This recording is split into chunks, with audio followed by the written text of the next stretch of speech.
Hello, hello, hello, hello, hello, everyone. Welcome to another episode of Sree's Daily Global COVID-19 Show.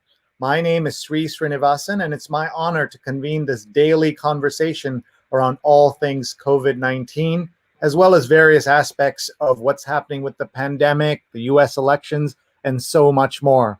We're always looking for speaker suggestions and topic suggestions, so email me, sree@sree.net. We're live right now on Facebook, on Twitter, on YouTube, and on LinkedIn. Please tag and share with your friends right now so that they can join us from around the world. They can watch us live or later. Today is episode number 214, and we have a special guest joining us. Her name is Lauren Frayer. Lauren is the India correspondent for NPR. She happens to be visiting the US at this moment. You can listen to her recent episode on Rough Translation, the podcast with Greg Warner, on how to be anti-casteist, and so much more when you go online to the NPR website at npr.org. You can also find her on Twitter, L Frayer, L-F-R-A-Y-E-R, L-F-R-A-Y-E-R. You'll meet her in just a moment. Hi, everyone. I'm Sree. Thank you so much for being here. I'm the Marshall Loeb Visiting Professor of Digital Innovation at Stony Brook School of Journalism and the co-founder of Digimentors, a social, digital, and virtual events consulting company. Our motto, don't cancel your events without talking to us. Make sure if you're working on a virtual event to chat with us. We have lots of ideas. We have done events for 50 people and 100,000 people. We bet your event as somewhere in between those two numbers. We love geeking out on all things virtual events-wise. We want to tell you about our show. In our first 215 episodes, which will be as of tomorrow, we'll have had more than 1 million viewers, 156 million social impressions, 386 guests, 228 of them have been women from 68 cities in 20 countries, including the chief scientist of the World Health Organization. Our archives are at youtube.com/Sreenet, youtube.com/Sreenet, and we're in partnership with Scroll.in and Scroll Global. Please check them out. We're very grateful to them. We're also grateful to our sponsors. And if you'd like to sponsor us, please email Sree@Sree.net. And also grateful to our awesome producers, Rose Horowitz 31 on Twitter and Vandana_Menon on Twitter. Please follow them as well. Are you ready now to get started? We have a busy weekend here at Digimentors. Today, we are in partnership with another big event that's happening today, is the Impact Summit 2020 with 4 members of Congress, as well as civil rights and other leaders will be here. So you can check this all out at iaimpact.org. iaimpact.org, and you will get a chance to ask questions and learn about the state of South Asian politics. Impact works to elect South Asians and Indian Americans all across the United States. And then tomorrow morning, we have an important version of our New York Times read-along where we read the New York Times out loud every Sunday. It'll be our 5th anniversary this month. 8:30 to 10 a.m. Eastern Time. Our guest is New York Times obituary writer Neil Genslinger will be with us. We will also do a tribute to the late Jim Dwyer, amazing New York Times and Newsday columnist who died just this Wednesday. And so we'll be paying tribute to him. Dan Barry will be here to pay tribute, 8:30 a.m. Eastern Time tomorrow. And then don't forget that we have our friends, Dr. Sujana Chandrasekhar and Marina Kurian hosting She's on Call, 2 surgeons talking about COVID and so much more. And then finally on Sunday night is our positivity night, and we will bring you Art Heals the World, episode number 215. You'll learn about ASEMA and Friends of ASEMA auction by entrepreneur and how they're helping young kids in India.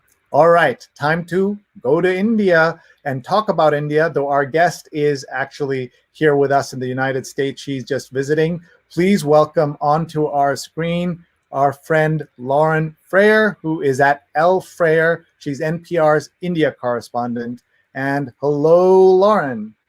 Hi there. How Thanks are for you? having me. Yeah, Thank you for great. being here. Thank you. Really appreciate you being here. You're up early. I don't know if you're working India hours or This American is hours. nothing. I've been up for a while. Yeah, I tend to work India hours when I'm in the US, coordinating early morning. So this is the afternoon for me. So that's easy for you. Well, my first question is always, how are you? Where are you? And how's your family handling the crisis? Thank you. Yeah, that's really nice of you to ask. I am in my childhood home at my parents' house, waiting to get back to India. Unfortunately, I had to leave India briefly for a family illness during the pandemic, not COVID unrelated, but and the Indian government froze the visas of all of us who left during the pandemic for any reason. So I'm waiting for my visa to be renewed and to get back to Mumbai. And I'm heartened. My base in Mumbai, and I'm heartened by a slight decline in COVID numbers in India right now. Still the most in the world in terms of daily confirmed cases. Probably will soon overtake the US as the most infected country in the world, but we may be seeing a peak right now. So the numbers have come down from nearly 100,000 a day about a month ago to around 70,000 a day. And so we're hoping that this is a sign that things are decreasing in India and it's safe to go back. So we'll see. I mean, per capita, I should say, India is far less infected than places like the US or the UK or Spain. And so, if we can just talk a little bit about the trajectory of the virus in India and the cases, as you know, they in India was doing very well at the beginning compared to where people thought these kinds of, a pandemic, how it would affect a country like India.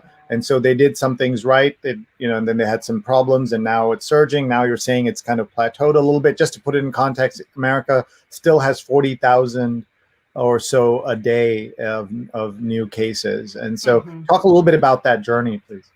Yeah, I mean, at the beginning of the pandemic, my editors were asking me to do stories about why hasn't it hit India? What is India doing right? And then sadly, we realized it was just a sort of delayed onset in India. But I mean, I did some reporting with a colleague in Beijing, Emily Fang, NPR's China correspondent, and it was actually fascinating to compare the pandemic responses of India and China. You know, two world's two most populous countries, both had the virus, both implemented early, very strict, severe lockdowns. One has, nearly conquered the virus, and one is still dealing with it. In India, the first cases showed up like early this year, and it was mostly foreign tourists. There was an Italian tour group in Rajasthan, and it was a very sort of urban metropolitan disease. And cases or deaths were in the single digits when Prime Minister Modi took early strict action. On March 25th, he implemented the world's largest coronavirus lockdown, gave citizens about 4 hours notice, told them not to leave their homes as of midnight that night, shut down the country, took, drastic early measures. And I should say, like, this is not India's the situation that India is in now. Like, this isn't a Bolsonaro situation. This isn't even a Trump situation. Prime Minister Modi appeared in public very early on wearing a mask. I mean, took this very seriously early on. The problem, though, was India had this very strict lockdown that the poor just couldn't endure. You have, hundreds of millions of migrant workers in India who lost their jobs with an hour's notice, and we're stuck in industrial zones, we're stuck in factories with nothing to live on. And so they embarked on this mass exodus while public transit was shut down, streaming across the country to their native places, to their home villages. And that, there were these, heart-wrenching scenes of the poorest workers kind of streaming home to find food and shelter and hunker down in a place that was familiar. Then they also ended up spreading the virus across the country from urban centers, which have a higher capacity for hospitals, to rural areas which do not, where healthcare is stretched thin already. And so the government saw these heart-wrenching scenes and lifted the lockdown. And so sort of after 2 months, the restrictions started easing. In sort of late May, early June, things started opening again. And during that quarter, that fiscal quarter, India's economy shrank by nearly 24%. And so that was evidence that the government needed to react and try to save the economy there. And so that's what it did. But now we've seen, case numbers going up. India is testing a lot. India has really ramped up testing. They're doing more than 1 million tests a day. So that's really heartening because it's giving us a bigger picture of a better, more accurate picture of just how far the virus has spread. And folks, you're watching a conversation with Lauren Frayer, India's NPR correspondent, who happens to be in the US right now. She is talking to us about COVID in India, and we'll be talking about her career, her work, and some of her favorite stories that she's gotten to cover as a journalist in India. We have people commenting from all over the world, so we'll show you some of those comments. Lauren, I know you've had a chance to share and tweet, and everyone, please tag your friends right now. Even if they can't watch live, they can watch this later. We promise you they will learn a lot. We're live on Facebook, Twitter, YouTube, and on LinkedIn. Let's look at some of the comments that have been coming in. I see here that Jonathan's watching from the East Village. Jonathan has watched 214 episodes in a row in 214 days. Your favorite New York memory, Lauren? New York memory? Oh gosh. Well, I grew up in the suburbs of New York City. So I don't really know New York City very well, but oh gosh, that's tough. All right, you'll think about it. Let me think about that. Yeah. Yeah.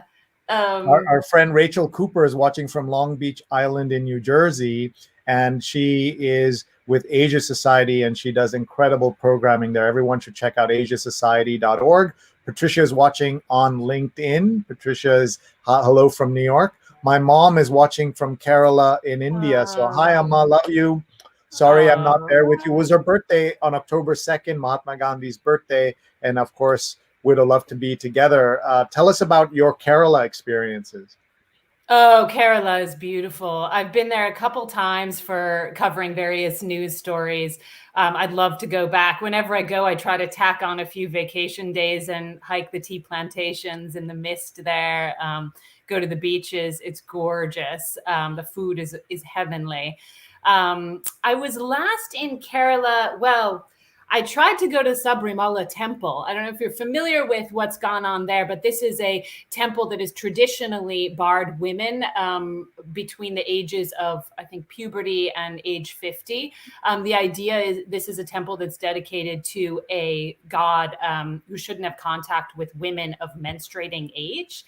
But it's a huge pilgrimage place and it's a beautiful spot. And I did a story about how the Indian Supreme Court overturned this rule and required India to allow women to go to that temple. And my producer and I, who are both females, both of those ages, did a story about this, and we traveled. We did not, out of respect for faithful, we couldn't get close to the temple, and also it was a security situation. But that was one story that I did in Kerala. Another story I did in Kerala was, and this ongoing case of a Catholic priest who is accused of raping a nun in Kerala. And I went to this nun's convent, and this has sort of shaken the Christian community in India. And one of the things that's surprising is, we think of Ireland as a Catholic country, or, Italy. India has more Christians than Ireland. India, nearly 1.4 billion people. So whenever you're talking about even any minority group in India, this is a huge number of people. And this case has been closely watched. This is a Catholic bishop who was accused of living in this convent and sexually assaulting and raping one of the nuns. And we're still awaiting for that trial to take place. So that was not such a happy story in Kerala, but I nevertheless have fond memories of reporting there and can't wait to get back. And everyone can find your archives on npr.org. Let's keep going. From Sri Lanka, Arun Arokyanathan is watching, says, hi, Sree and Lauren, happy to see two wonderful people. I worked with Lauren during her reporting trip to Sri Lanka last year. That's right, Arun, hi. We worked together during the presidential election last November in Sri Lanka. We had an absolutely gorgeous time. I wouldn't have been able to do that reporting without Arun. He took me to some of the northern Tamil areas, and we met widows and mothers of the disappeared from Sri Lanka's long civil war. And a lot of memories of that time were sort of came up again, dredged up again in the presidential campaign. So that was a wonderful trip. I wish I could also go back to Sri Lanka again. I did political stories, but then I also went on an elephant safari and did a story about human-elephant conflict. Sri Lanka is a rich little, all of the sort of issues that you see in India, you also see them in Sri Lanka in just a much sort of smaller scale. Anybody who wants a sort of introduction to South Asian travel, I tell them go to Sri Lanka. It's like India light. It's like India on a smaller, more manageable scale, and you can really see the country in 10 days, 2 weeks. Beautiful, wonderful people. We went with our entire family to Sri Lanka for my parents' 50th wedding anniversary a couple of years ago and spent time with Arun, and it is so amazing. And when you're from Kerala, it feels very familiar, but it's, as you said, smaller scale. In some ways more developed than parts of India, cleaner in some spots, things like that. But the food, the people, was just absolutely wonderful. And I recommend a Sri Lanka trip for everyone, including, of course, after or before a trip to India. Let's see, Somdatta says hello, and she says she loves our shows. Thank you, Som.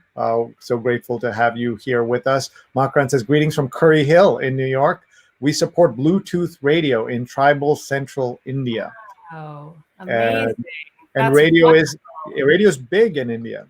It is, but I think the Indian media have been late to get to podcasting, and they're really jumping on it now.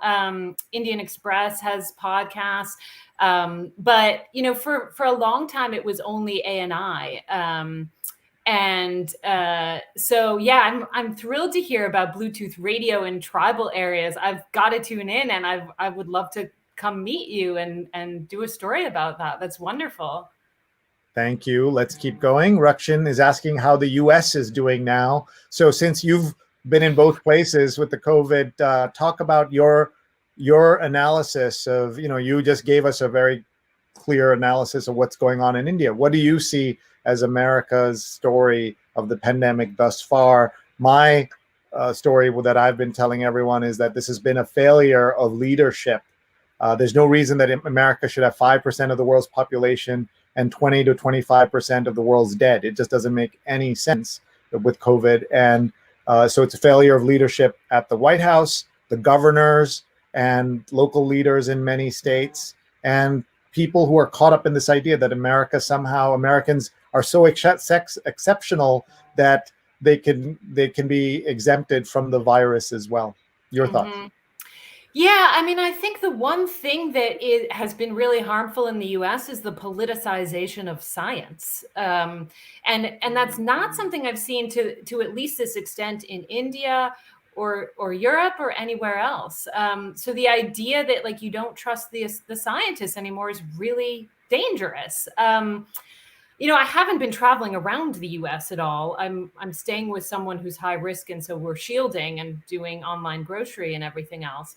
But I'm surprised with the per capita level of infection here, people don't seem as alarmed as I feel like they should. And it's all wrapped up in politics right now. It's an incredible time to be here. This is the first US election that I've witnessed. I've lived abroad for 15 years. And this is the first. I always, vote absentee, and I happen to be here now for the election. And it's interesting to witness. My husband, who's British, was here with me for a little bit, and he remarked at how, it's amazing to hear so much about the election, but so little about the issues. It seems to be there's a lot of sort of rhetoric and hatred right now, and not about the basic meat and potatoes issues that people vote on, and that's troubling. And that's mainly because it's become a referendum on Mr. Trump and his policies. re-election years are that, but this year it's especially sharp because there's nothing usual about the way the American political system and scene has changed. What I tell people is that if the president is not reelected, then maybe we start to go back to a slightly normal GOP. Otherwise, if he wins again, then you're seeing the Trump factor completely locked in for decades to come. I mean, he's already changed the country so many ways. Let's keep going. Arao's watching from Warsaw in Poland. Have you been? Oh, I have not, but that is on my list. Right now, when I'm based in South Asia, I want to do as much travel as I can in South Asia. I was based in Europe before moving to India, in Spain, in Madrid, and Poland was on my bucket list, and I didn't get to it then, but hopefully it'll be there and I'll have time. Well, I've been to Poland, but not to Spain, so we'll okay. Trade. Yeah. Tell me about you. You mentioned your husband. Does he live in India? What does he do? He lives in India with me. Yeah, he's a geophysicist, and he left his career behind to come to India for my job. And so he is doing some graduate school work and volunteering with an environmental group that cleans the beaches in Mumbai. And it is an extraordinary task. Especially right now during the monsoon season, as the creeks of Mumbai fill with water, with flooding, the trash that people have thrown into them washes out to sea into the Arabian Sea. And then every tide, it is deposited up on the beaches of Mumbai. And so every time my husband and his group go out to clean the beaches, the next tide comes and it deposits more trash there. And this was actually the topic of my very first story when I landed in Mumbai and walked out to the beach in Juhu near our office and saw this trash. I used to go jogging. So, on my very first radio story in India was me with a microphone trying to go on my morning jog and literally weaving my way, kind of brushing my way through the trash. And it was a story about Mumbai's plastic ban. I mean, a lot of municipalities have taken extraordinary measures in India to try to cut back on trash and waste, with varying results. I'm showing your Twitter page, and right on the top of it is a beach photo. So tell us about what we're looking at. Oh, well, that's Juhu Beach. That is one of my most favorite places in the world. That's about 200 meters from our NPR office in Mumbai. So we're in the sort of northern suburbs of Mumbai with easy access to the airport. One of the things about Mumbai, like a lot of Indian cities, traffic is notorious. I would love to live in the historic downtown of Mumbai, the sort of South Bombay, the peninsula. But you can spend 2 hours in traffic trying to get to the airport. And before COVID, I would be on the road sort of 50% of the time, traveling all over India. So I needed airport access. But North Mumbai is a beautiful place. As you can see from that photo, every sunset, there are groups of kids playing cricket on the beach. And I go for my morning walks and evening walks there. And it's a magical place. I can't wait to get back there. It just reopened. It was closed for COVID restrictions, and it's just reopened. Let's read your Twitter bio. It says past lives in Madrid, Lisbon, Cairo, Baghdad, Jerusalem, and DC. And then read that for me. I'm not. Apasionada por fútbol. Portuguese? No, that's Spanish. Yeah. That might go for Portuguese. Portuguese is very similar. Soccer. Living in Europe, I became a huge soccer fan. I covered the 2010 World Cup in South Africa, which was amazing to see Africa host its first World Cup. And I remain a fan, although as you can see from my Twitter bio, I have been learning cricket. And last year's World Cup of cricket was like the most amazing time to become a cricket fan. It was an extraordinary World Cup. And I also managed to get to an IPL game, the Indian Premier League. Last year, saw a Mumbai Indians game. So yeah, I miss cricket. They don't play it here in Connecticut. And you say it says peanut butter connoisseur. So what's your favorite brand, and can you get it in India? And what is local peanut butter in India? You can get it in India. You can get all of the like Skippy, Jif, like all of those, Peter Pan, all of those kind of main American brands. But I like natural peanut butter, and I've yet to find like the best sort of natural, where the oil separates from the peanuts. I have yet to find the best natural Indian peanut butter, but please, anyone listening, give me your recommendations. All right, we are in search of good natural peanut butter recommendations, so please put them in the comments. Akruti is watching from Buffalo, New York, and says, thank you for sharing fact-based information and bringing us access to it. Thank you, Akruti, and we appreciate you and everyone who's watching. Please share this with your friends. We're going to give you a chance to ask Lauren anything you like, so please do jump in here. Let's keep going. Pradnya is watching from Silver Spring, Maryland.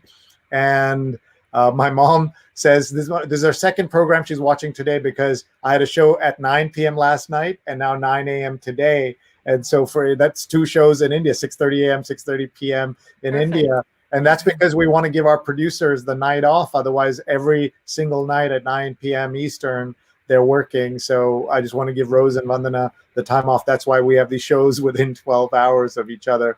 And Pradnya sends her love. And Makran says, Sea of India has been good with the face cover, unlike POTUS. And Pradnya has put in a link to Asia Society. And Pratiti asks, have you been to Calcutta? I have not, and so that is it's probably the biggest main Indian city that I've not been to.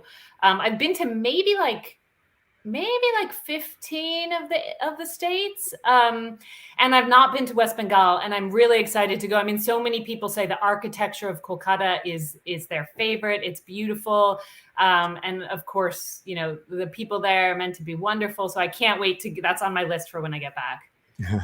Great. And Makran says Gandhi made his own peanut butter. Wow! I had no idea. So that's wonderful. I got to look that up. And there's a link. And Pradnya says there's also cricket in Jersey City. And Jonathan says they used to play cricket in Central Park. Don't know if they still play there. Olinda says, I would like to invite you to Goa. Yes, I have been to Goa and I would love to go back. Goa is beautiful. Yeah, incredible. One story that I want to do in Goa is Indian whiskey. So you might associate whiskey with Scotland, maybe bourbon, Kentucky, but actually I think India is maybe the biggest whiskey consumer in the world. And there is a Indian whiskey it's called Paul John whiskey, and it won like the best whiskey in Asia, I think last year. And their headquarters is in Bengaluru, but their distillery is in Goa, inland Goa. And I've been in touch with them, and I would love to do a tour of that distillery and do a story about Goan whiskey. Apparently, they have this secret formula where, whiskey has to age for 18 years or 12 years or something like that. Well, apparently the humidity and the climate of Goa allows them to create this award-winning whiskey in like half the time. So that's just a little feature story that I would love to do from Goa when I can get back. And here's my tweet from last year around this time, where we talked about Indian malt whiskey. Look at the varieties available in addition to Amrut, which I discovered with Bobby Ghosh, the great international foreign correspondent and editor. We discovered together in Chicago in 2011. There's now Paul John whiskey and Rampur. All are I feel like they're as pricey as Lafroig or any of those. But they're as good. I mean, they are award-winning, competitive. So yeah, amazing. So people should definitely check that out. That's Bobby Ghosh. Everyone, please follow him and say hi to him. He's an amazing expert on food. And look at that, Amrut, third best whiskey in the world. Yes. And here is Paul John whiskey. You can buy these in New York when, in the old days, meaning last year, I was able to gift them to people. And this is one of the many things that would surprise people about India is their emphasis in some industries that may be surprising to folks, including there's wine out of India as well called Sula, and other new brands coming along as well. Everyone, we're talking to Lauren Frayer. Please follow her on Twitter, Frayer on Twitter, and check out her archives on NPR. We have about 30 minutes left with her, so we'd love to see your comments and questions. Rachel's asking if you've been to the Northeast, to Manipur, for example. I have not been to Manipur. I've been to Assam. I did some reporting last year on the National Register of Citizens, which is a sort of state census that's being done in Assam. It's a very diverse area. There are a lot of migrants who've come in from Bangladesh and other places. And so the government is trying to take stock of what who is a citizen and who is not there. So I did some reporting on that as part of a series on Hindu nationalism. It was one of the National Register of Citizens, along with the Citizenship Amendment Act, have been some of the signature policies of the Modi government. So I would love to travel around the Northeast. Its movement of journalists is restricted. You have to apply for permits now. So if anybody has an in with the Indian government, please tell them to allow me into the Northeast and to do some more reporting there. The diversity of that area and the tea plantations, I hear, are magical, and I would love to go back there. So just so that people understand, how do they, I mean, India, there's free movement most of the time. So how do they control, there are no borders when you're flying on the plane, things like that. So how do they do that? Yeah, I mean, tourists can go to the Northeast, and it's a popular place for tourists to go. It's just that when you're on a journalist visa and you're a resident of India, the Indian government says, for your own safety, there have been some, protests and demonstrations that have occasionally turned violent in the Northeast. And there have been some separatist groups in the Northeast and other places, and of course Kashmir. So Kashmir, the Andaman Islands, and the Northeast are all, we have to apply for permission to go. I went to Kashmir 2 Februaries ago. And so the Indian government does grant these permissions sometimes, but it's a very long process. So I had to apply. And this was, of course, after India. This was before, rather, I visited Kashmir before India canceled the autonomy of Jammu and Kashmir. And so I think it's more difficult. I don't think any foreign journalist has been granted permission to visit Kashmir since a year ago, August 5th. Oh, thank you. Pradnya says, yay for supportive husbands. Akriti says the same thing. And Rao's inviting you to Warsaw. And Dipanshu says, such a cool conversation. Great to see you. And Lauren, I used to listen to your reports on NPR until I moved to England. Now follow you on Twitter. How about a podcast on India by you? Absolutely. I can't give too much away, but I've been working on a podcast in India about an interfaith couple that I met 2 years ago. And I am collecting material on them. They're in a very sensitive situation. And so I can't broadcast it yet, but I am hoping to someday soon come out with a podcast about this amazing life story of this interfaith couple in India who have made a life together against all odds and managed their family responsibilities. Their story has a lot of twists and turns, and it's an amazing story of modern India. So I'm working on it. Thank you.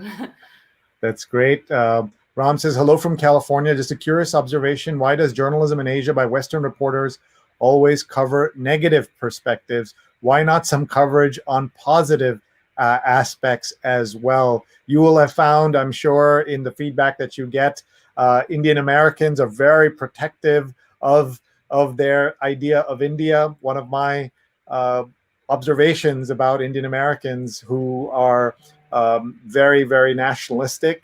I mean, they're so nationalistic that they have given up India and moved away and kind of repudiated parts of India by saying this is where they want to be. They want to raise their children. But anyone says anything that is not 100% super positive, they will jump down your throat. Yeah. I mean, I think there's a nostalgia for the old country also that is very much, that's a sensitive thing. That's real and that's beautiful, and you should love your country. I mean, the Ram's complaint about news being negative, I mean, I think I would push back on that a little, because actually India has had some remarkable success stories. I mean, hundreds of millions of people have been pulled out of poverty in India in the past few decades. I mean, it is a huge economic success story. And in just like 70 plus years, really just one lifetime, the Indian economy is rivaling that of Britain's, its colonial master. I mean, that is an incredible success story. Now, all of that is coming to a screeching halt with COVID.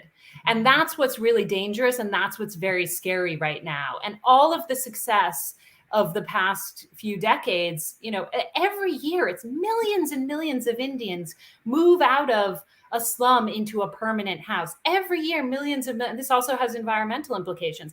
Every year, millions and millions of Indians are buying their first car, buying their first air conditioner, consuming a lot more. And that's been a success story. But like I said, the economy shrank by nearly 24% last quarter. And that's going to be the major challenge coming out of COVID, is to stop that progress from going backward right now. Thank you. And what I say to every Indian who has ever complained to me about the way that India is covered is that journalists go where the stories are. And by the way, whenever they do a positive story, have you ever written a Twitter post? Have you sent a letter to the editor? Have you said thank you? Like, you know, just when if you are upset about something, of course, declare it. But when something is positive and written in a way that you like, that you call positive, tell people about it, because that's how, you know, it's all this journalism is made by human beings, and they're also looking at traffic numbers and all of that stuff. So if there's a story you like, get it out there, and don't just be someone who's always complaining, because that doesn't help. I did want to show everyone trailing-spouse.com. I don't know if you've seen this. This is actually run in part by a trailing spouse in India, a journalist, Nicole Nerulius Gupte. And she went to India and with her husband, she's a journalist. And so she runs this. So it says, hanging on and flying high is the motto of trailing-spouse.com. Oh, that's great. Let's keep going here. Lots of questions, lots of comments. Makran has given you a link to the radio by tribal folks in India that you can check out later. My mom says, good to know you've been to Kerala twice and enjoyed your trip. And Pradnya says, out of the mouths of Brits, because we were referring earlier to British opinion. I'm just looking down. I'm distracted because there's so many comments here. And Himanshu is inviting you to Pondicherry. Oh, thank you. I've been there twice. Yes, amazing. I would love to go back. Beautiful. I was there on Bastille Day last year, and they had a little friend, you know, Pondicherry, or Puducherry as we should call it now, was a French colony or property, and they still have some French traditions there. So beautiful. Bastille Day in India, right? Yeah, Bastille yeah. And this is the vagaries of colonialism. If the French had one India, then I would be speaking French now. And if the Portuguese had gone beyond Goa and one, you know, maybe we'd be speaking Portuguese as the way they do in Brazil. So this is the only reason I'm speaking English right now is because of the colonial victories. Pratiti says, it is like New York, Buenos Aires, full of stories, and Bengalis love politics and poetry, talking about Calcutta, and that was the invitation you had gotten earlier. Makran says, Punjab is the greatest whiskey per capita consumer, and then he's also saying that there's domestic violence tied into that. Pradnya says, Paul John, going to try that. Interesting to see them try to penetrate the Uncle Johnny Walker black market. And Jan says, what do you believe most Americans do not understand about India and Indians about America? So let's break that down. And while you're thinking about it, I'll give you a second. Everyone, please tag your friends and please ask questions here in the comments. We would love to have you talk to Lauren Frayer. She's at LFrayer on Twitter. We'll give her a moment to just catch her breath and come back to answer this question. A reminder that we have a full day of weekend of events at Digimentors, my production, my virtual events and production company. We are helping produce this event that runs at 1 p.m. Eastern time today, 1 to 4 p.m. All four Indian American members of Congress, Senator Chris Coons, the sister and niece of Senator Harris will be there. It's all free, 1 to 4 p.m. Just check out iaimpact.org.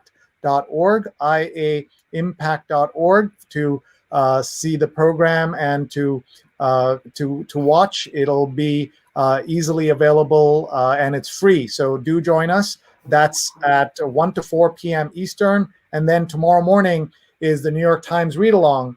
New York Times obit writer Neil Genslinger will be with us, as will be Dan Barry, who is going to say a few words about Jim Dwyer, the legendary columnist who died just this Wednesday. So that's 8:30 a.m. Eastern time. Please follow me on Twitter to catch all of that. And then at 11 a.m. Eastern is She's on Call, two surgeons talking about COVID and so much more. Please find on Facebook and Twitter. And then is Sunday Positivity Night, Art Heals the World, about a art auction that's taking place to help poor kids in Mumbai. And you'll learn all about that 9 p.m. Eastern time tomorrow. All right, let's go back and say hello again to Lauren, who is now going to tell us about what are things that Americans don't understand about India, and then Indians don't understand about America. Mm-hmm. I would say a lot of Americans have a very outdated, sometimes Orientalist stereotype of India as being a very poor place. And, you know, I am guilty of having moved to India later in my career. I lived for a decade in the Middle East and then almost a decade in Europe before moving to India. I also expected to see humanitarian crises and real poverty and disease. And I stepped off on my first trip to India and got on the modern Delhi metro that whizzed me into the city center.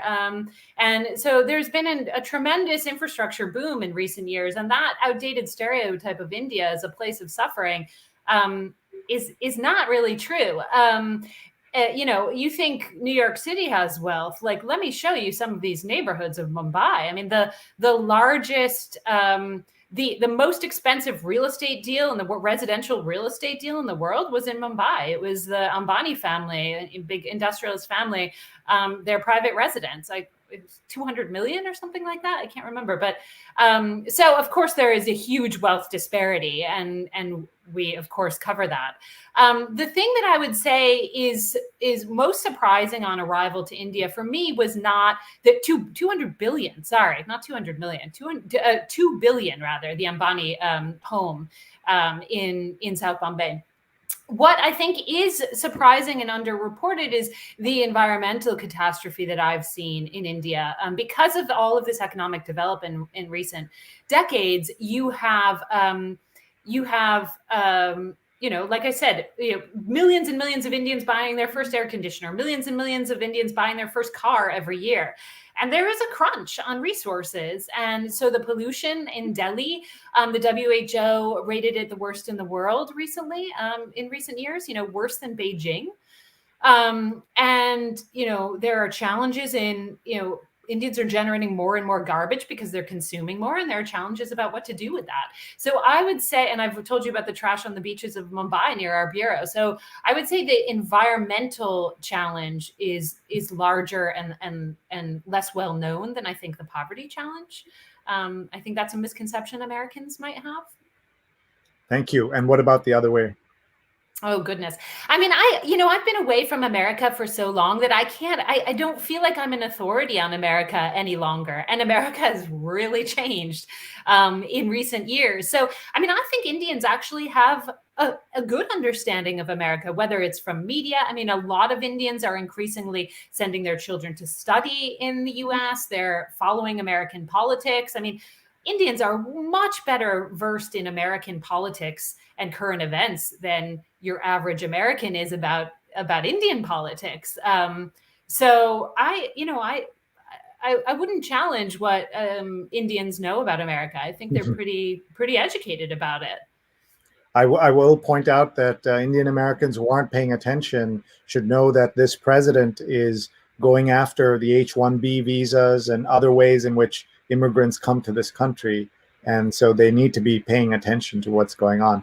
Let's talk about this podcast that you just did, an episode of a rough translation. You'll tell us about that, the show itself, and then you'll talk about this episode that you did called How to Be an Anti-Casteist.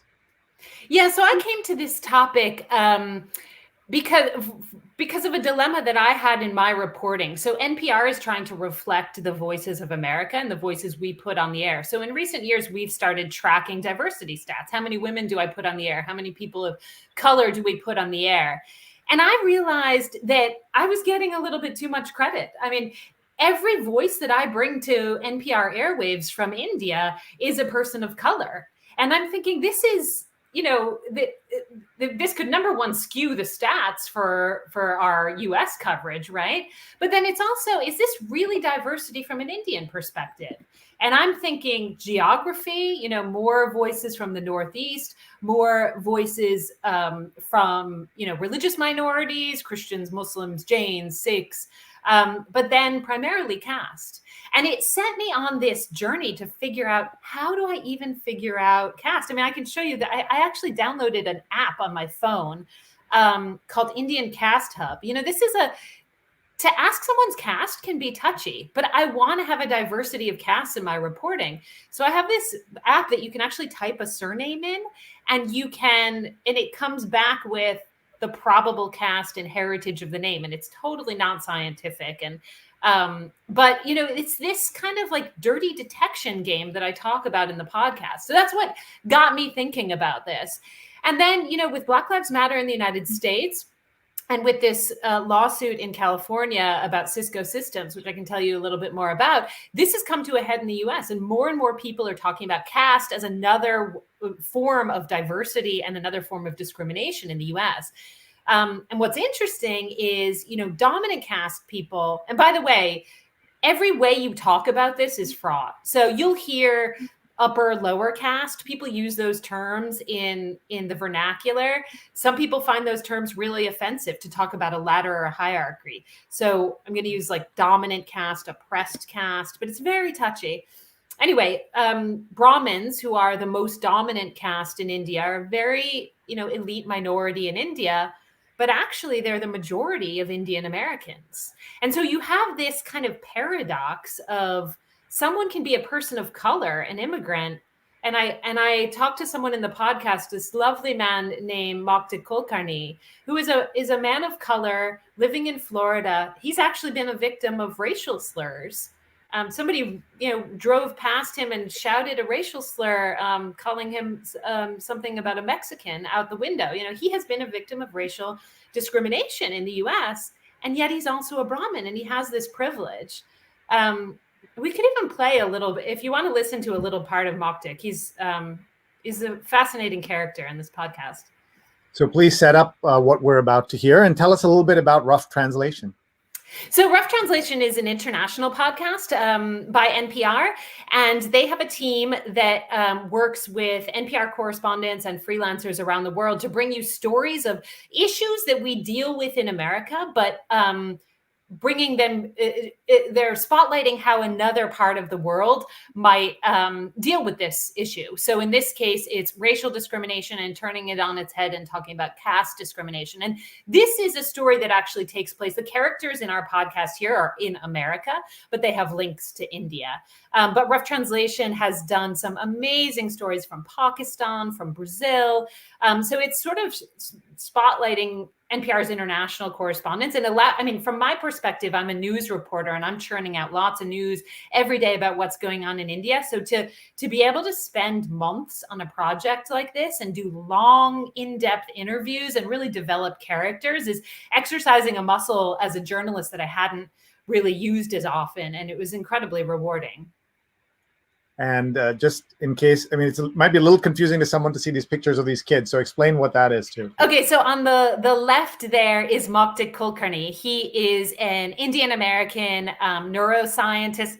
He's older now. These are his childhood. These are child pictures of he is a Brahmin living in the United States, or maybe we should say was a Brahmin. You'll understand why if you listen to this podcast. And on the right is Suraj Yengde. He is he's 32 now, so he's aged a little bit since that picture. But he is probably one of the most renowned scholars of caste in the world.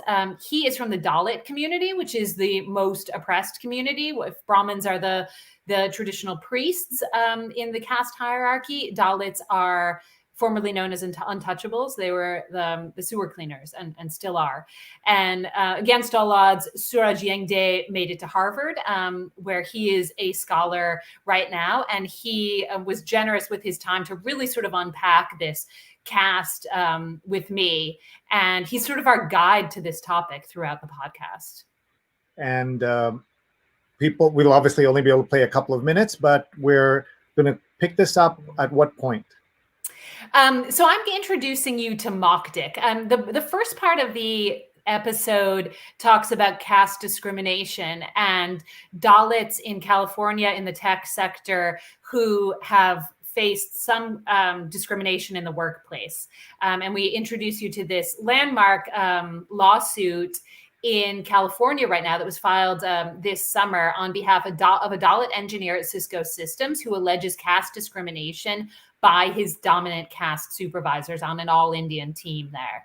And then the part you're going to hear, I think, is when I introduce you to Moktik. So it's the mirror image of there's caste discrimination, but there's also some privileged caste people who are speaking out in the same way as, there are seminars and classes you can take and books you can read on checking your white privilege right now in this moment of racial justice in America.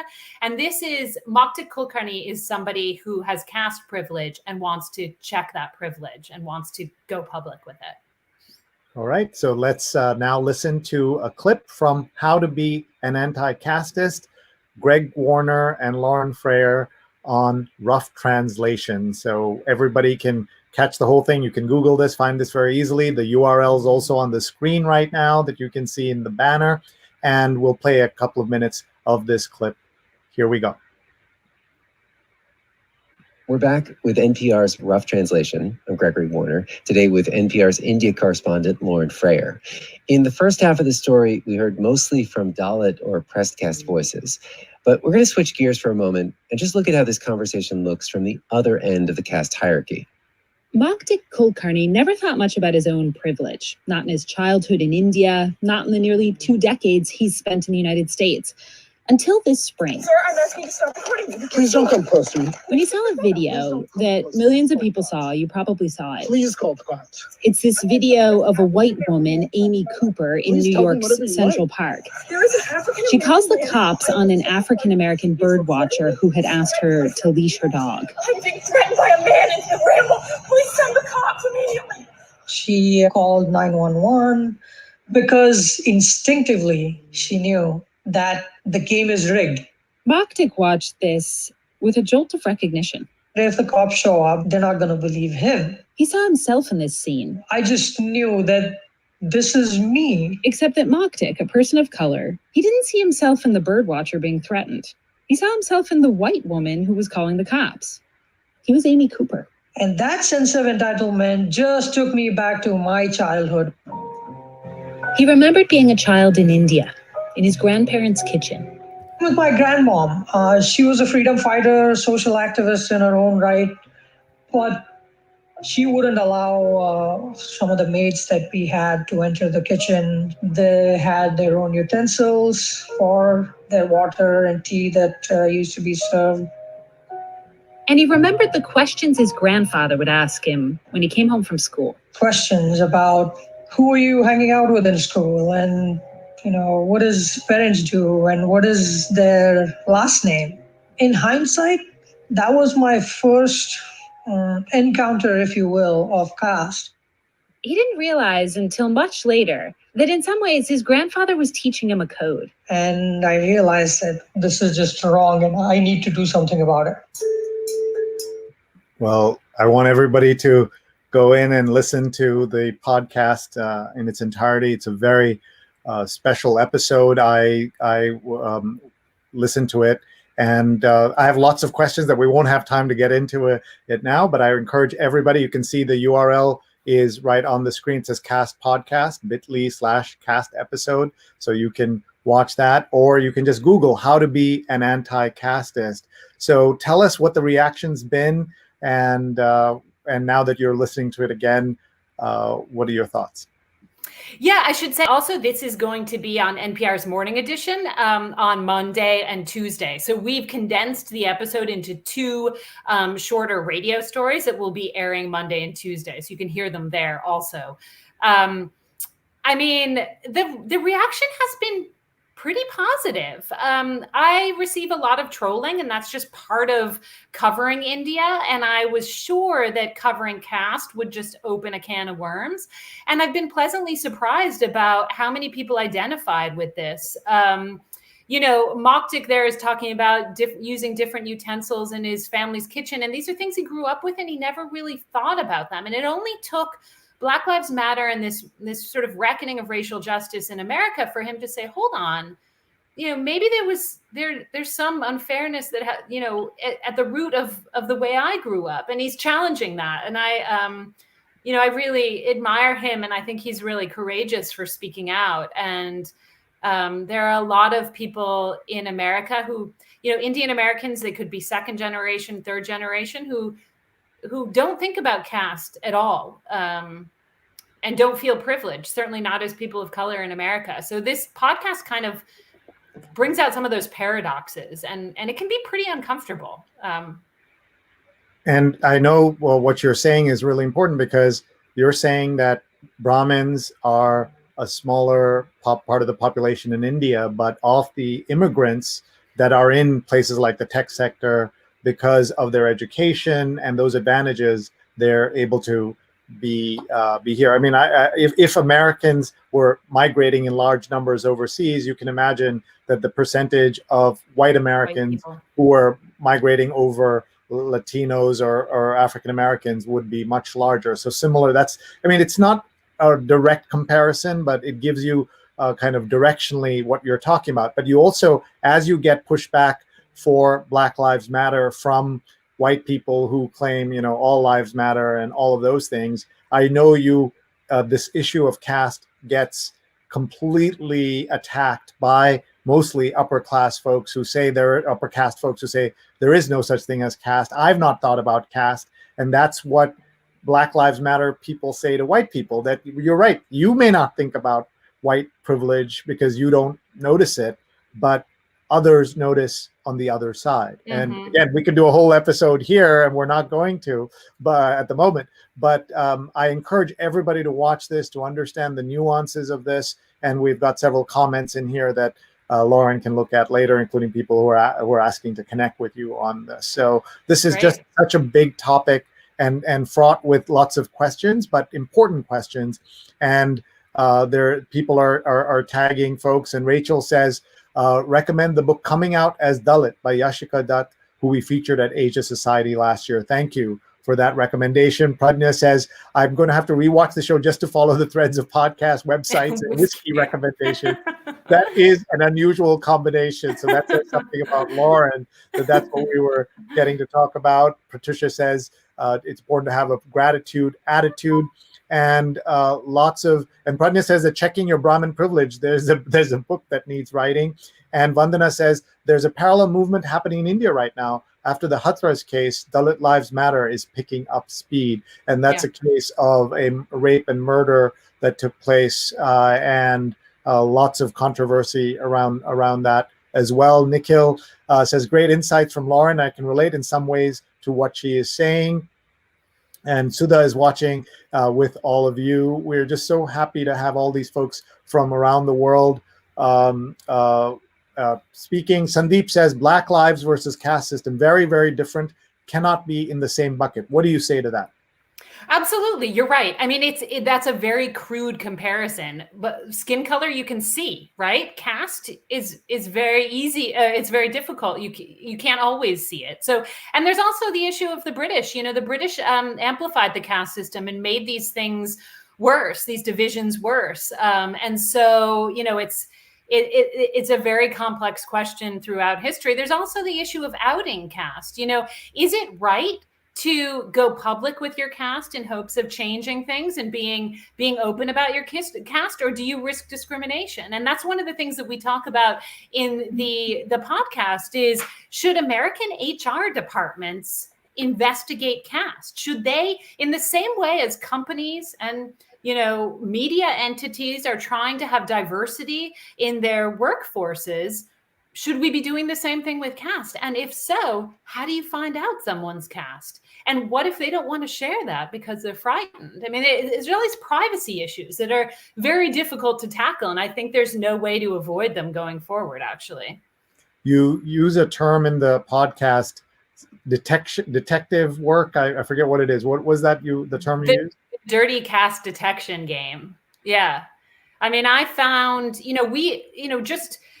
we wanted, we had a circle of listeners to listen to an early draft of the podcast. And we wanted to make sure that there were people, Indian Americans and Indians of all castes, who could give us some feedback. And I was trying to investigate some of my Indian American colleagues, what their caste is. And it feels like you're invading their privacy. It feels strange to have to ask them that, or use this app that I have on my phone to try to figure out their caste. And you're trying to do it so that you have diversity, but in that process, you're playing this dirty caste detection game. It felt invasive at times. I can see that. Nikhil says he relates to the way people are trained at a young age to be biased against other lower castes in simple ways, as Lauren mentioned, such as asking the last name of people you're associating with and having separate utensils for people of lower castes who could be servants. And this is just a reality of India, and a lot of us who live in this country don't experience it. But as the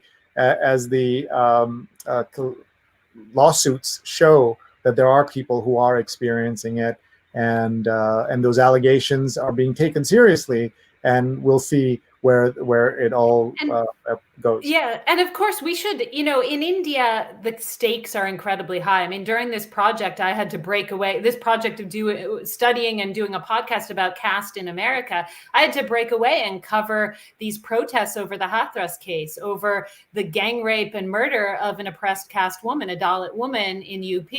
And so it was like, oh my goodness, these are the stakes here. This is what caste can ultimately lead to.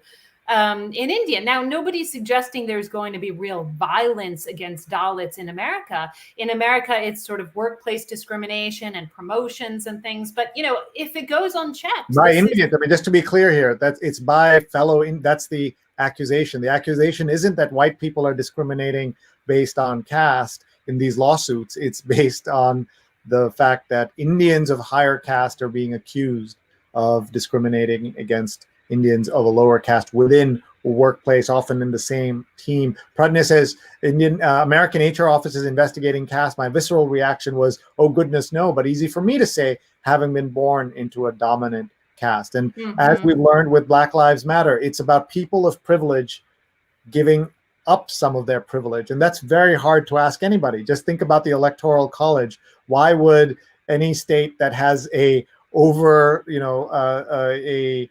disproportionate amount of say in who gets elected president, give that up so that other people can have true democracy in that sense? And they're not going to do it. I mean, it's again, not a perfect comparison, but that same idea.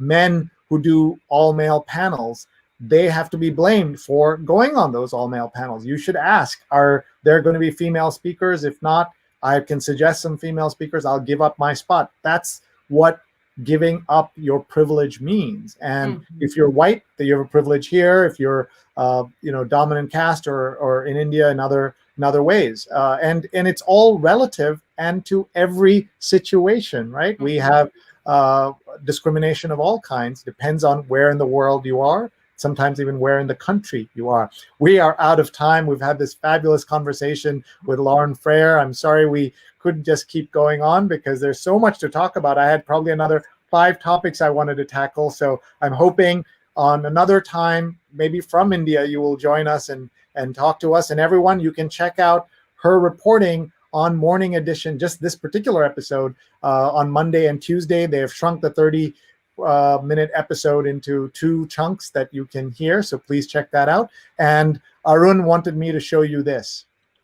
Oh yeah, that's me.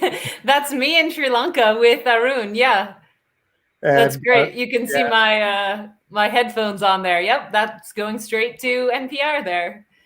And this was in 2019, and Arun just sent that. Wasn't that awesome? Yeah. Oh, that's great. That is great.